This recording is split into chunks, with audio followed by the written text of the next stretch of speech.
नमस्कार दोस्तों, कैसे हो आप सब। उम्मीद करेंगे मस्त मजे में। मैं भी बिल्कुल मस्त मजे में। तो आप कंटिन्यू 12th क्लास की फिजिक्स की क्लासें देख रहे हो। तो उसी के अकॉर्डिंग हम पहले पार्ट के बाद दूसरे पार्ट की क्लास ले ली थी। उसमें दूसरे पार्ट है विद्युत विभव एवं धारिता। तो कल पहली क्लास हो गई थी विद्युत विभव की। आज है विद्युत द्विध्रुव का विभव। विद्युत द्विध्रुव का विभव। तो पहले देखना द्विध्रुव का मतलब दो ध्रुव। एक तो माइनस क्यू आवेश और एक प्लस क्यू आवेश। अगर मान लो इनके बीच की दूरी या दोनों के मध्य कोई पी आवेश पी पर बिंदु पी पर है द्विध्रुव के कारण। तो यहाँ से पी की दूरी है आर। इसे ओ ले लेते हैं। ये दूरी होगी ए और ये भी होगी ए। दोनों टोटल हो गई टू है। ये आर वन लेते हैं, ये आर टू। समझ में आ रहा है। तो कुल विभव यहाँ पी बिंदु पर निकालना है। कुल विभव बताना है आपको। क्या? कुल विभव। तो देखना पहले अब आपको इस चित्र को किस प्रकार लेना है। आपको इस प्रकार लेना है। समझ में आ रहा है। कुछ इस प्रकार। ये भी थीटा होगा। कोण कोण ये भी थीटा होगा। और ये दूरी ए है ही, ये भी है। इसको एक्स मान लेनी, ये इसके बराबर होगी एक्स। समझ में आ रहा है। और ये लंब हो जाएगा, ये कर्ण हो जाएगा और ये आधार हो जाएगा। इसको 90 डिग्री मान लेना है। फिर आगे देखना है कि चित्र के अनुसार क्यों आवेश आर दूरी या आर वन दूरी पर टू है लंबाई पर एक बिंदु द्विध्रुव है। द्विध्रुव का मध्य बिंदु ओ है। मध्य बिंदु ओ है। फिर द्विध्रुव के मध्य बिंदु से आर दूरी पर बिंदु पी स्थित है। पी बिंदु स्थित है। पी बिंदु से क्यों आवेश से दूरी आर वन तथा प्लस क्यों आवेश से दूरी आर टू मध्य बिंदु से ए इस प्रकार मिलाया गया। तो कुल विभव होगा V one plus V two. यही होगा। तो माइनस क्यों आवेश के कारण विभव, माइनस क्यों आवेश के कारण विभव देख लेना आप किस प्रकार निकालेंगे। माइनस क्यू आवेश के कारण विभव V one equal to K minus K Q one Q upon R one. ये होगा। तो जिससे लिखा जाएगा माइनस का के क्यू अपॉन आर वन। इसी प्रकार प्लस क्यू आवेश के कारण विभव V two equal to K plus Q upon R two. तो ये क्या हो जाएगा k Q upon R two. तो ये इस प्रकार हो जाएगा कुछ। फिर हमें तो क्या करना है, दोनों को करना है। कुल आवेश निकालना है। तो कुल आवेश किसके बराबर होगा, V equal to V one plus V two. V one और वी टू का मान रख देने पर Q one upon Q upon R one plus K Q upon R two. इस प्रकार लिखेंगे। फिर यहाँ पर मान रख देंगे किसका, पहले इनका मान निकालना है। किसका निकालना है, अरे किसका निकालोगे, आर वन का मान। आर वन किसके बराबर होगा, आर वन का मान निकालना है। तो आर वन किसके बराबर होगी, ये आर वन थी और ये आर टू थी। तो ये किसके बराबर थी, x equal to cos theta या ए cos theta. X equal to A cos theta. तो r one equal to x के मान के बराबर होगी। एक्स का मान किस किसके बराबर होगा, इसके और इसके, या के माइनस ए। तो इसका मान आर वन का कितना होगा, आर वन का मान होगा a cos theta. R one equal to A cos theta plus r. और दूसरा आर टू कितना होगा, आर माइनस ए कोस थीटा। क्षैतिज और ऊर्ध्वाधर घटक तो आप जानते ही हो, उसी के अकॉर्डिंग। तो अब आर वन और आर टू का मान रखने पर, आर वन और आर टू का मान रखने पर क्या आएगा, के क्यू तो कॉमन आ जाएगा। समझ आ रहा है, के क्यू तो कॉमन आ जाएगा बाहर। आर वन और आर टू का मान रख देने पर है वन अपॉन आर वन का मान है R minus, sorry R two minus R one कर लो क्योंकि माइनस का है। तो R minus A cos theta minus one upon R plus A cos theta. Solve करोगे तो R plus A cos theta minus R plus cos या ए cos theta, और A A square minus B square आ जाएगा। गणित की संक्रिया लगेगी, आर स्क्वायर माइनस ए स्क्वायर कोस स्क्वायर थीटा, कुछ इस प्रकार आ जाएगा। तो देखना किस प्रकार है। जब कोष्टक खोलोगे तो आर से प्लस आर से माइनस आर, तो टू, यहाँ पर देखना, two two A cos theta upon are square minus A square cos square theta, ये आ जाएगा r square cos square theta. बार क्या चल रहा है, के क्यू चल रहा है, तो के क्यू लिख दो गुणा में, तो के क्यू उसके आगे two A cos theta upon are square, ये तो है। अब टू ए क्यू किसके बराबर होगा, पी के बराबर। टू ए क्यू किसके बराबर होगा, टू ए क्यू, तो K P cos theta upon are square minus A square cos square theta. यहाँ तक आपके समझ में आ चुका है। तो एक ही उच्चतम को छोड़ने पर, यानी आर बड़ा लेना है किससे, बहुत बड़ा लेना है ऐसे, तो कुल v बराबर क्या आ जाएगा, v बराबर आएगा k P cos theta upon are square, k P cos theta upon are square. समझ में आ रहा, तो ये आएगा। अब थीटा स्थिति सदिश आर वेक्टर व द्विध्रुवीय कोण पी के मध्य का कोण है। अब आपको बता दे कुछ, ये तो आपके समझ में आ गया। फिर आपको अक्ष पर द्विध्रुवीय कोण बताएंगे, तो बिंदु प्लस क्यू के कारण के पी अपॉन आर स्क्वायर हो जाएगा, और माइनस क्यू के कारण माइनस के पी अपॉन आर स्क्वायर।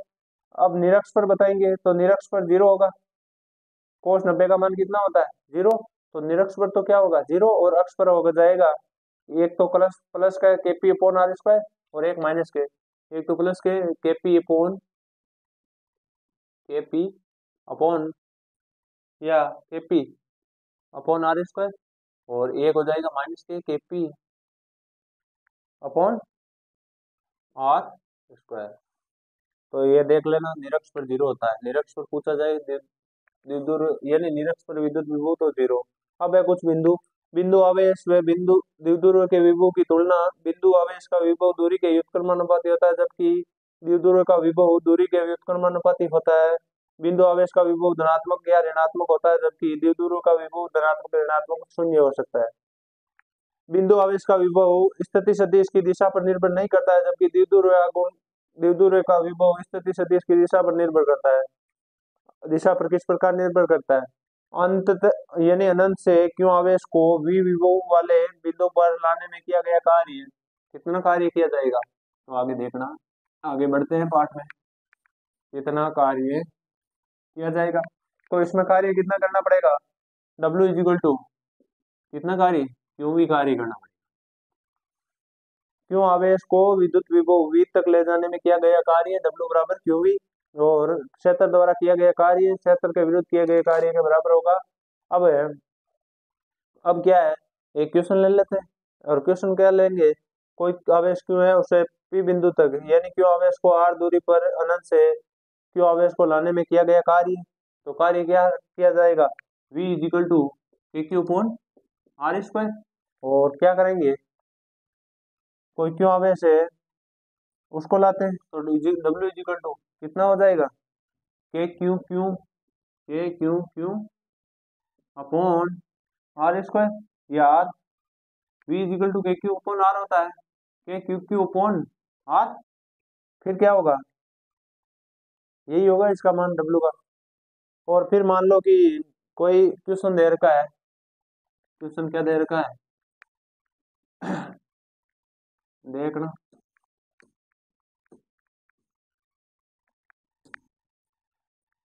कोई क्वेश्चन दे रखा है जिसमें Q1 तथा Q1 Q2 और Q3 आवेश को अनंत से किसी बिंदु तक लाने में किया गया कार्य बताना है आपको।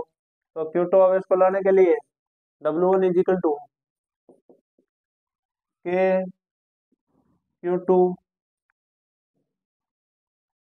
Q1 अपॉन R12, फिर Q3 आवेश को लाने में W2 कार्य करना पड़ेगा, के, अरे रुको एक मिनट, के Q3 Q3, यानी वापस देखो इस क्वेश्चन को, चित्र बनाते हैं पहले फिर समझो, डायरेक्ट नहीं कहेंगे।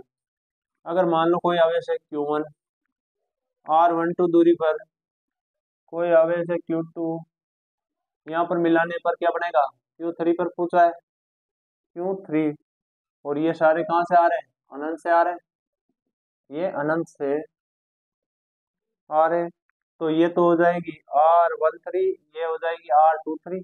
तो देखना Q2 पर लाने पर है, यानी आवेश Q2 पर लाने पर किया गया कार्य W1 इजिकल टू, W1 कितना होगा, W1 तो हो जाएगा K Q2, K Q1 Q2 upon R12, फिर क्या हो जाएगा, W2 equal to, W2 equal to K Q1 Q3 upon R13, फिर W3 क्या हो जाएगा, K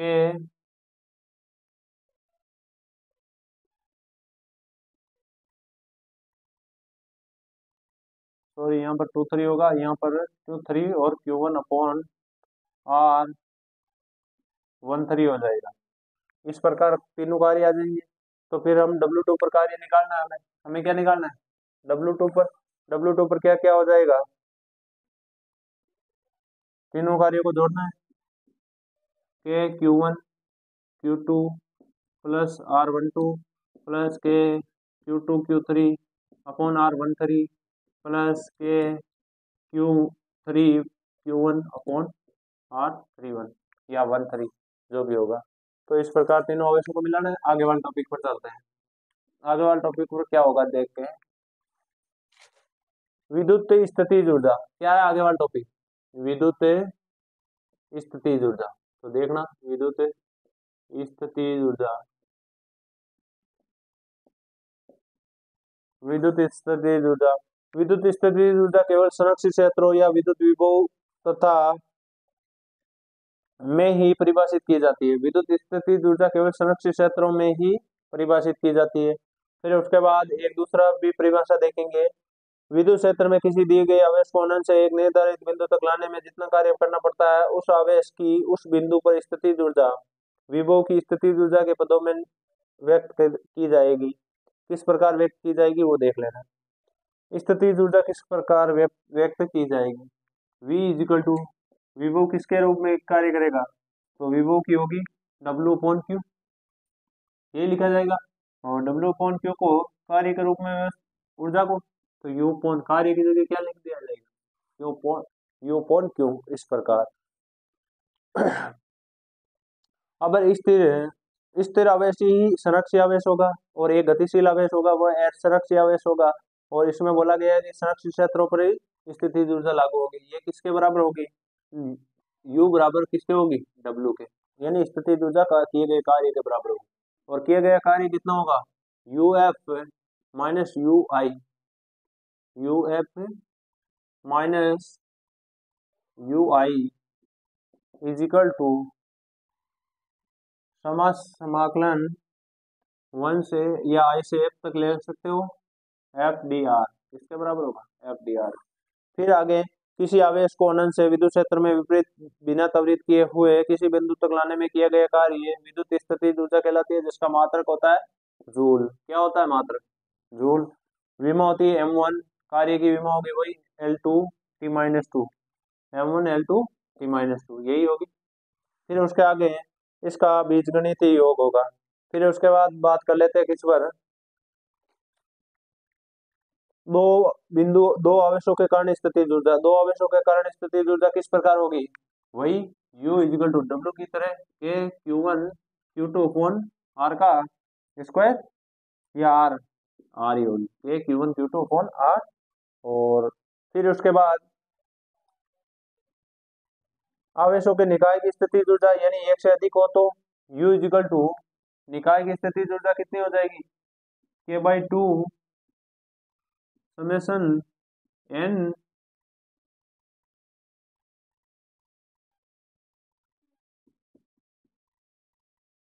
Q1 Q1 अपॉन, यहाँ पर आई और जे लेने, q i upon q j is equal to r i j. और ये किसके बराबर, के का मान क्या लेंगे, 1/4 पाई एप्सिलॉन, या 9 × 10⁻৯। तो आगे देखेंगे हम, आगे क्या देखेंगे, आवेश के निकाय की विद्युत स्थितिज ऊर्जा। तो विद्युत क्षेत्र की अनुपस्थिति में दो आवेशों का निकाय, तीन आवेशों का निकाय, विद्युत क्षेत्र की उपस्थिति में दो आवेशों का निकाय और तीन आवेशों का, यानी आवेश के निकाय की कुल स्थितिज ऊर्जा अनंत से आवेशों को लाकर निकाय का निर्माण करने में किया गया कुल कार्य के बराबर होगी। तो वापस देख लेना, कुल कार्य के बराबर किस प्रकार होगी, निकाय की स्थितिज ऊर्जा, निकाय की स्थितिज ऊर्जा U बराबर W1 plus W2 plus W3 ऐसे करके WN तक चलेगी। फिर उसके बाद विद्युत क्षेत्र की अनुपस्थिति में, विद्युत क्षेत्र की अनुपस्थिति में क्या होगा, सर्वप्रथम अनंत से आवेश Q को ऐसे बिंदु पर लाया जाता है जहां विद्युत क्षेत्र उपस्थित नहीं हो, इसलिए लाने में किया गया कार्य Q × 0। तो कार्य क्या होगा, 0।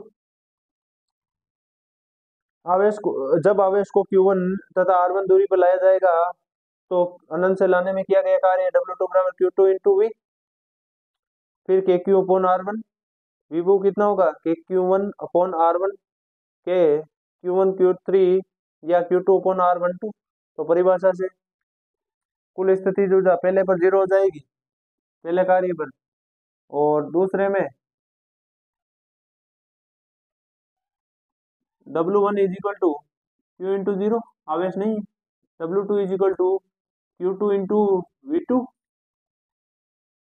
या V का मान कितना है, के Q1 अपॉन R1। तो स्थितिज ऊर्जा हो जाएगी W1 प्लस W2, क्या हो जाएगी, के Q1 Q2 अपॉन R12, ये किसके बराबर होगी, स्थितिज ऊर्जा के बराबर होगी। फिर उसके बाद तीसरा, तीन आवेशों के निकाय के कारण, तीन आवेशों के ये तो दो की थी, अब तीन आवेशों के कारण निकाय की स्थितिज ऊर्जा निकालनी है। तो तीन आवेशों के निकाय की स्थितिज ऊर्जा वही होगी, क्या होगी, पहले निकाय की स्थितिज ऊर्जा किया गया कार्य W1 पर अनंत से लाने में किया गया कार्य है, या विद्युत क्षेत्र अनुपस्थित उपस्थित नहीं होता है इसलिए 0 होगी, दूसरे और तीसरे में होगी। तो W1 इज इक्वल टू क्या होगा, 0, W2 अभी निकाला था, क्या आएगा, Q2 के Q1 अपॉन R12, यही होगा। W2 इज इक्वल टू के Q1 Q2 upon R12। W3 क्या आएगा, W3 आएगा के Q2 अपॉन R13। तो जोड़ने पर निकाय की कुल ऊर्जा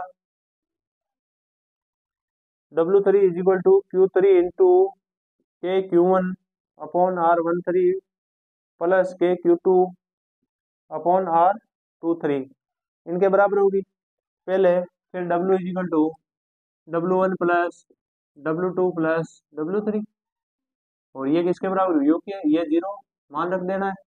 मान रखने पर क्या आएगा, के Q1 Q2 अपॉन R12, दूसरा के Q1 Q3 upon R13 plus के Q3 के Q3 अपॉन R23, जोड़ना है सभी को, जोड़ने पर जो भी आएगा वो इसके निकाय की कुल ऊर्जा होगी। अब इसके आगे है n आवेशों के निकाय में पेयरों की संख्या, n आवेश में पेयर कितने बनेंगे, P A I R pair, तो n-1 अपॉन R के बराबर, सॉरी 2 के बराबर, n-1 अपॉन, जितने पेयर होंगे यानी जितने n आवेशों के निकाय में जितने आवेश होंगे वो आवेश और उनमें से एक घटाकर 2 का भाग देना है, उतने ही पेयर बनेंगे। फिर है विद्युत स्थितिज ऊर्जा और गुरुत्वीय स्थितिज ऊर्जा में अंतर। तो आवेश की प्रकृति धनात्मक व ऋणात्मक होने के कारण विद्युत स्थितिज ऊर्जा धनात्मक और ऋणात्मक होती है, और गुरुत्वीय स्थितिज ऊर्जा द्रव्यमान का कोई प्रकार नहीं होता, इसलिए गुरुत्वीय स्थितिज ऊर्जा धनात्मक होती है। जब किसी क्यू आवेश को v विभवांतर द्वारा त्वरित करवाया जाए तो आवेश द्वारा प्राप्त की गई गतिज ऊर्जा क्यू वी होती है, और के बराबर क्यू वी। एक इलेक्ट्रॉन को एक विभवांतर यानी विभवांतर द्वारा त्वरित करवाने पर ई द्वारा प्राप्त होने या की गई ऊर्जा 1 इलेक्ट्रॉन वोल्ट कहलाती है। परमाणुीय भौतिकी में ऊर्जा का मात्रक होता है इलेक्ट्रॉन वोल्ट, ईवी या इलेक्ट्रॉन वोल्ट। उसके बाद बात कर लेते हैं किसकी किसकी बात करेंगे। ये दे रखा है विद्युत धारिता एवं संधारिता, जो कि हम कल पढ़ेंगे, नया टॉपिक है। वीडियो अच्छा लगा हो तो वीडियो को लाइक करें, कमेंट करें, शेयर करें और चैनल पर नया हो तो सब्सक्राइब करें। धन्यवाद।